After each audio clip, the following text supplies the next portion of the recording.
Did Russia give you this information or anybody associated with Russia? Our source is not a state party. So the answer for our interactions is no. You did not get this information about the DNC, John Podesta's emails. Can you tell the American people 1,000% you did not get it from Russia or Yes. anybody associated with Russia? We can say, we have said repeatedly over the last 2 months that our source is not the Russian government and it is not a state party. That was WikiLeaks founder Julian Assange on this program back in January, saying and denying that Russia had anything to do with giving WikiLeaks the hacked Democratic emails during the 2016 election. Now, this is important as we continue with the Executive Vice President of the Hill, John Solomon. I've interviewed him, as I said, 4 times on radio. I've interviewed him once on television. And here's an interesting sidebar. Whether you like WikiLeaks or not, and I know that at times Democrats liked him, at times Republicans liked him. But here's a guy that hacked into the DOD and NASA when he was 16. I think he's now 45. Now, at some point, we've got to say, shame on you, shame on you, shame on you. Now, shame on America for not building the cybersecurity that they should have. And so there's a lot of angry people, which I understand. Sure. But they also have a responsibility. But 11 years, WikiLeaks has never gotten it wrong. So Rohrabacher, the congressman from California, meets with him. Right. And Julian is saying he's got the proof it wasn't Russia. And he would be the one guy, I think, in the whole world that would know more than anybody. So here's the question. Rohrabacher now has a message for the president. What did he tell you about that? He said that he has some non-public information that Julian Assange gave him that he's going to take back to the president. He also had a request from Assange, which he was willing to talk about, which was Assange would like WikiLeaks to have a seat in the White House press corps. So there's a little horse trading going on in these negotiations. Yeah. And I think you're seeing Julian Assange signal that he might be open to do some sort of deal. The question is the American government, is the Congress interested in doing such a deal with a guy who has brought a lot of harm to national intelligence sources from the information he's released? He's not a hero in the intelligence community, that's for sure. I know he's not a hero in the intelligence community, but again, I go back to, you know, at some point, well, we saw how corrupt Hillary Clinton was. We learned an awful lot about what happened to Bernie Sanders, didn't we, in that whole mess? That that primary was rigged. There was a story with Debbie Wasserman Schultz because he got fired on the eve of the Democratic National Convention, right? That's right. Yeah, no, listen, there's 3 things that Julian Assange over the last 10 years has brought to light. One, how penetrable our supposedly secure systems in government were, how easy it was to hack. 2, how much surveillance was going on of Americans that no one really knew about, how much more Hillary is. And then 3, the entire Democratic National Committee storyline where it looked like the party was trying to hamper the election opportunities of Bernie Sanders. And I think those are 3 storylines that are not in question. People recognize that WikiLeaks had a contribution to that. I did something before I came on tonight. I made a couple calls in the intelligence community. I had one interesting response I want to share with you, Sean. One of the big intelligence sources I talked to said, listen, we've said all along we're confident Russia did some hacking in the election. We didn't say they were the only ones that hacked. And I think that was the first sign, and any time I've talked to someone in intelligence, that there might be some room. All right, what's really, I think, important, and it's interesting with Chelsea Manning now, and you factor that into this equation. Right. And I'd been to the Ecuadorian embassy. It's a tiny space. He's holding firm. He believes in his principles. He said to me that he says, I'm reporting things that people need to know. There is a real danger, and you and Sarah Carter are probably at the forefront of investigating this, and that is, I thank God for intelligence, as we saw in Barcelona earlier today, against ISIS and radical Islam and against Iran and China and Russia and all these countries. They're not our friends. They're not our friends, and we need to know about dangers that we may face. We give them the most powerful tools, but if those tools are turned against the American people and used against the American people illegally, because we have laws that prevent that, that's a very dangerous scenario. What about the IT guy of Debbie Wasserman Schultz that got 4 counts today charged with? Yeah, very interesting, right? There's a lot we don't know in that case as well. But this is a gentleman that worked in the ID department, had access to congressional computers, congressional secrets, possibly her DNC email, and he's now been indicted on 4 charges, mostly related to bank fraud and other questions that have come up. But there's a lot of new information that I'm hearing in law enforcement circles that they're developing about what he did at day, at night, and I think they're looking at some possible connections to other activity besides the charges that were filed today. And I think we're going to learn a lot from the Capitol Police, the FBI, in the coming months about that case. That's a very open and uncertain question about what happened to Debbie Wasserman Schultz's emails. It's going to be interesting to see what Dana Rohrabacher came back with, and I think the American people need to know the truth. And I'm calling on Robert Mueller tonight. He is investigating supposed collusion. He has a duty to find out what that information is, and the same thing with Congress. The Republicans are in charge. They have subpoena powers, investigative powers. They need to do their job, because this has been 11 months long, no evidence yet presented. Thank you, John Solomon. Keep up the good work. Roger Stone, known to be a political dirty trickster, he calls this report a joke. The Republican strategist joins us live. Roger, great to have you with us. Shannon, thanks for having me. You know, one of my rules, the only thing worse than in politics than being talked about is not being talked about. But at the same time, I remember Abraham Lincoln's story about the man who was being ridden out of town after being tarred and feathered on a rail. They asked him what he thought about it, and he said, well, but for the honor of it, I'd rather walk. This is a mainstream media mugging. Let's give you a quick etymology, if I may. The Washington Post first unearthed this story. Sam Nunberg, a very neurotic personality. When I worked with him for Donald Trump, he would sometimes call you 30 or 40 times a day. Often I would let his calls roll over to voice message and not talk to him, because usually it was just kind of, what do you know, what do you hear? I'm a busy man. Sam called late one Friday. I was trying to get him off the phone. He asked me what I was doing for the weekend. I said I thought I would fly to London, have dinner with Julian Assange. The Washington Post, by the way, misquotes me on that. Sam evidently believed this were true, and I would later milk the joke in an email, to which Sam responds when I said, Sam, pardon me, sent me an email showing Donald Trump trailing Hillary by 15, kind of sticking it in my face, because after Sam was fired, he was very anti-Trump. I remain a strong supporter of the president and will continue to do so. So this is the continuation of the same joke. The important thing here, I think, is to understand that my passport, airlines records, customs records, the surveillance cameras at the Ecuadorian embassy, where Assange has to be one of the most watched people in the world, would all demonstrate this meeting didn't really happen. And then I offered the Wall Street Journal, who, by the way, misquoted the email, an opportunity to see my passport, and they declined. I also produced airplane tickets and credit card receipts. It shows that I was in California in this period. Okay, so the answer is no, the meeting did not happen. What I find kind of amusing here is that I discussed this on InfoWars with Alex Jones on August 4th. CNN says that's a revelation because prior to that in their timeline, I had never pointed out that these revelations were allegedly, quote unquote, devastating. Okay. They said so, that, go ahead. Yeah, let's talk about some other, because I know that you've provided boarding passes, credit cards, receipts, all those kinds of things. Now, you have said, though, August 8th, after this email exchange in 2016, you did say in a public speech, and I'll read a little bit of it, you said this: you were asked about an October surprise in Julian Assange. You said this: well, it could be any number of things. I actually have communicated with Assange. I believe the next tranche of his documents pertain to the Clinton Foundation, but there's no telling what the October surprise may be.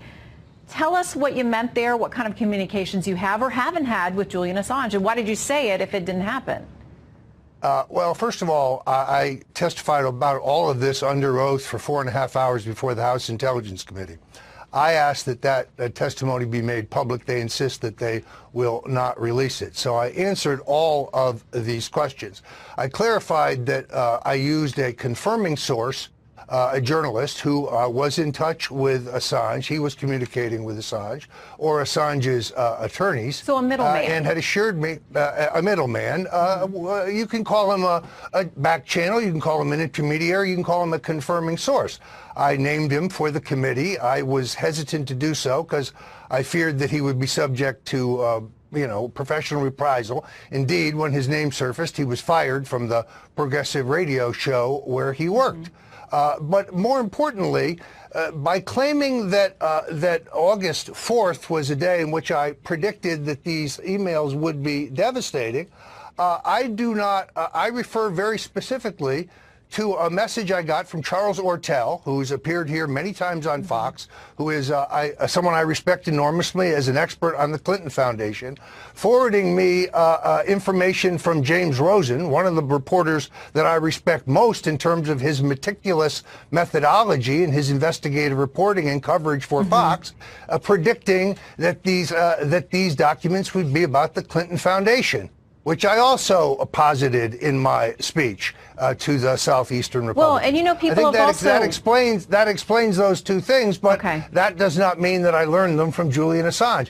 I have never met with, spoken with, Skyped with, FaceTimed with, or emailed Julian Assange. The exchange that I did have with WikiLeaks was supplied to the House Intelligence Committee. And we've seen that. Was leaked by the committee. It's exculpatory. It shows that we weren't collaborating. All right. Only in this atmosphere can you get a leak like that where your critics say, aha, we've got him now. Well, you know what? We could spend an hour talking to you about this because there's so many other things about your predictions with regard to the Podesta emails and all kinds of things. We know you've testified about this. We'll continue to follow the story. But thank you for answering our questions with regard to that dinner that didn't apparently happen. Thank you, sir. Well, thank you very much, Sharon. Great to be with you. What was that? So individuals who were just going up. Oh, they were going up to police. I remember the video. They were going up to police who were just standing there of all ethnic and racial backgrounds, as far as I could tell. And they had helmets on. I mean, obviously, the people are throwing things. They don't want to get, knocked out. So they're just standing there because they wanted to separate the 20 or so white nationalists from everybody else. But it looks like the crowd got mad because they felt penned in, and they didn't want there to be any barrier between them and the 20 white nationalists. Can you imagine what would have happened between those two groups? I mean, the police were trying to avoid a Charlottesville situation, which I thought that's what people complained about last year. One of the things they were upset about, and rightly so, that there was no order in the protest. It got out of control. So now the police are damned if they do and they're damned if they don't. They separate everybody. As far as I could tell, no one was seriously hurt. That's a positive. People got their views heard, and people were shouting. I mean, I didn't know you could actually go up to a police officer. I never knew this before, that you could walk up to a police officer and go within an inch of his or her face and scream obscenities. And by the way, to an African-American officer, this is what they were screaming. You look like a member. That's how disrespectful I am. That's how disrespectful I am. We talk about disrespect. That's how disrespectful I am. You must be a member. You accept it? Do you accept it? You accept the KKK being here? So these were individuals. Now you can't claim that an entire protest anywhere, because they'll do this to conservatives.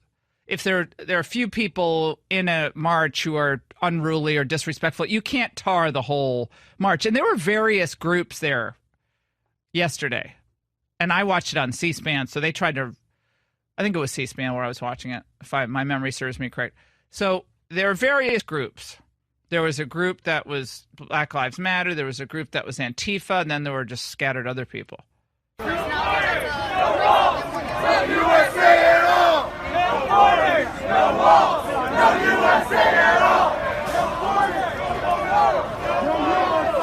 Okay, so now we got some clarity here.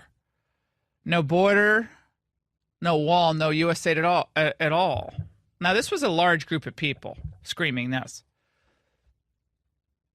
Well, isn't that what we've been arguing? Isn't this what conservatives, including Donald Trump, have been pointing out for years now? That, in fact, there is a strain in this far-left movement that despises what America is. Again, America at her core is this is what they believe, and you could hear it in this chant, are horrible, awful, rotten people with a, of course, racist past, and they have, in America as we know her, must be destroyed. Isn't this the point that Trump has been made during the campaign? That we must preserve history, even the ugly parts of U.S. history.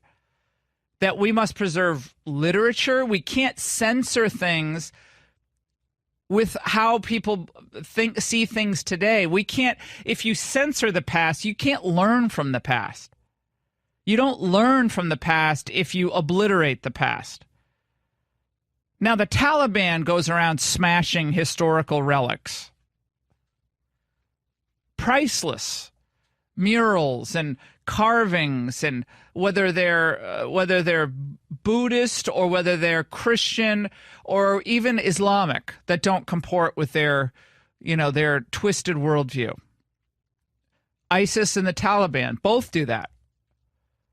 So this is I would say this is an evil way to go about protesting, to go about, we know what these stupid white nationalists, they're complete, utter losers, freaks with no relevance.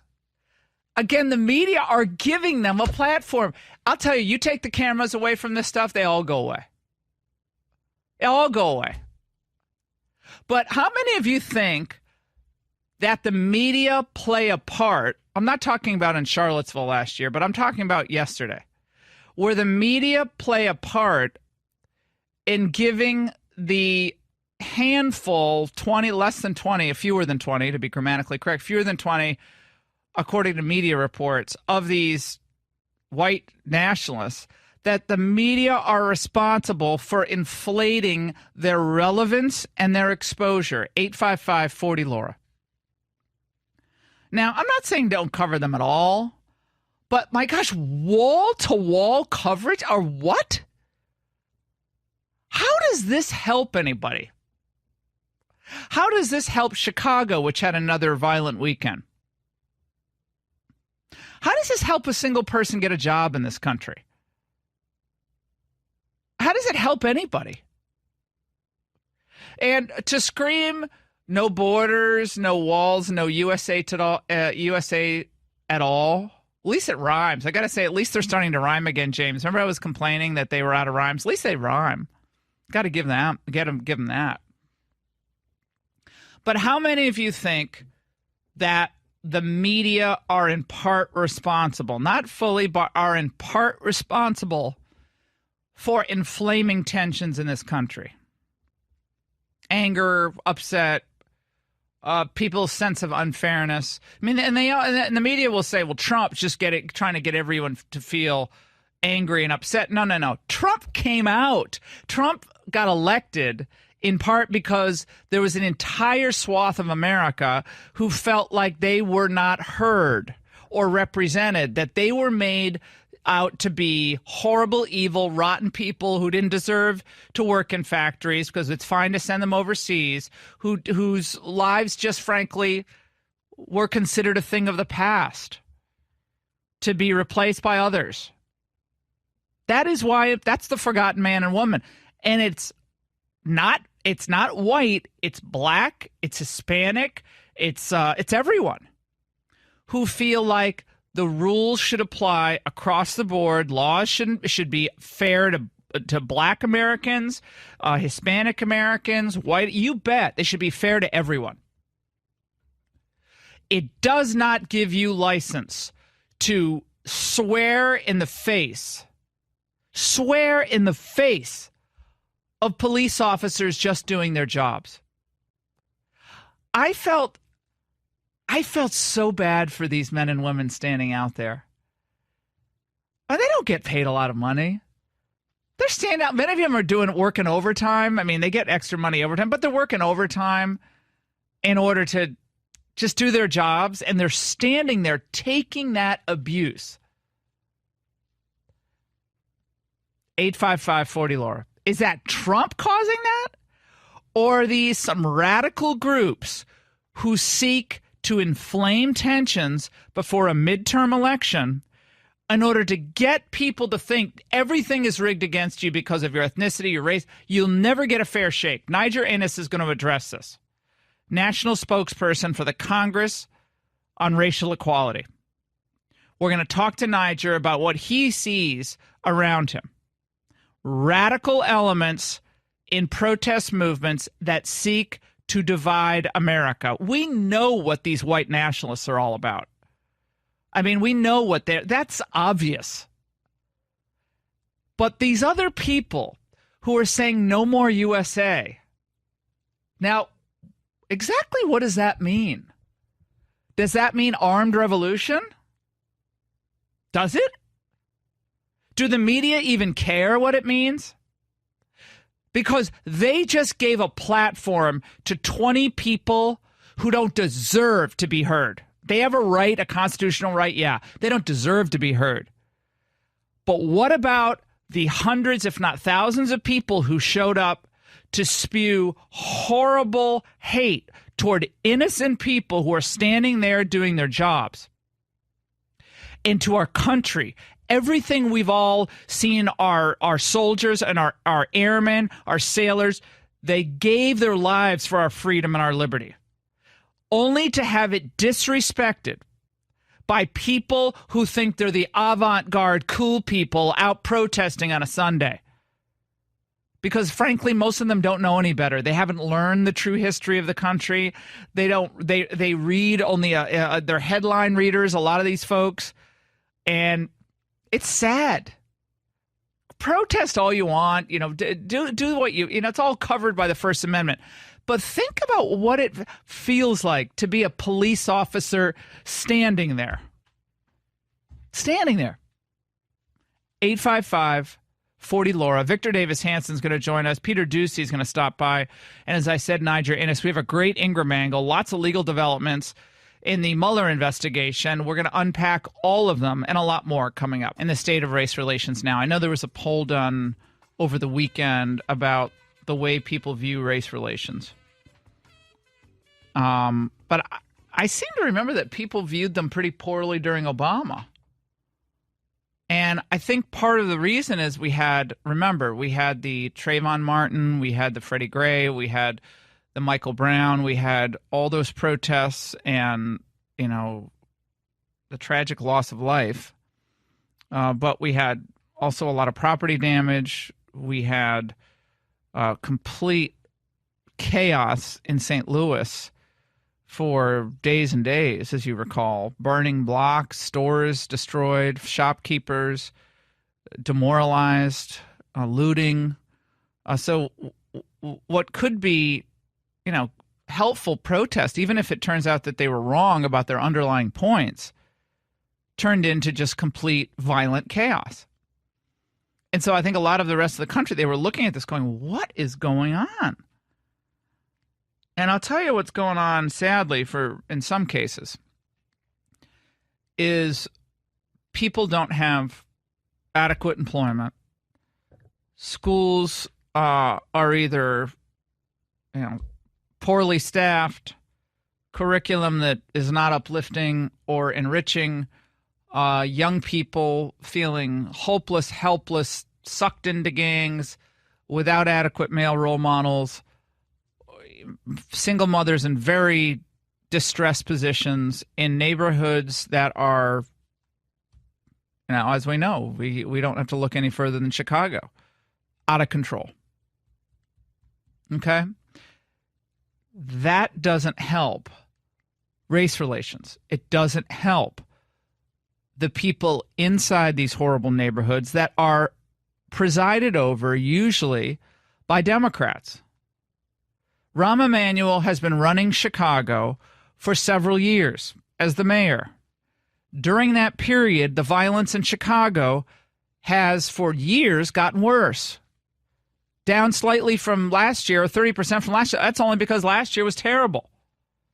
69% of Americans say race relations are generally bad, one of the highest levels since the 92 riots in, of course, 1992.